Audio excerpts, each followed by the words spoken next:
show the evidence prove we're ready for no Brexit deal, ministers say. Senior Tory ministers are reportedly concerned Sir Jeremy Heywood, the cabinet secretary, is unprepared if the Prime Minister fails to secure a deal with the Brussels club.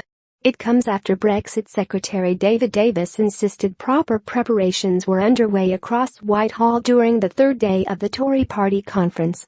But infighting has already begun between Tory ministers, with cracks starting to creep across Remain and Leave lines over concerns the UK would undermine its negotiating position if it walked away without a deal.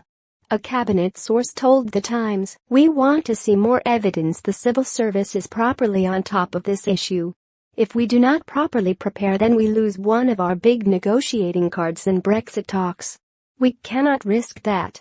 Ministers claim Britain would struggle to function in the event of a failure to secure a deal with the EU because the nation would have to rely on the World Trade Organization rules after March 2019. Others raised concerns the UK's borders would be hit by delays and more cash would have to be spent on customs to foot the bill of hiring people to process items previously waived through ports. And Brexiteers have accused Europhile Tory ministers of making second-rate plans to remove the option of walking away.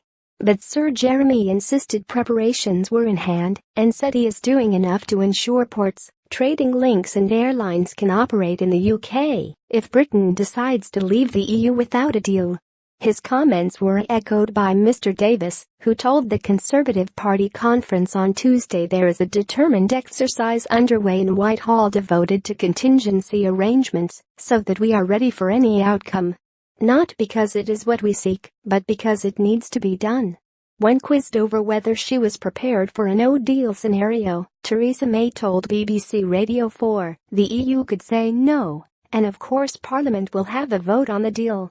What we should be doing is what we are doing, which is doing work across governments to say what do we need to have in place, what actions do we need to take in case there's no deal. Some of the actions we need to take will be in the legislation that we are bringing through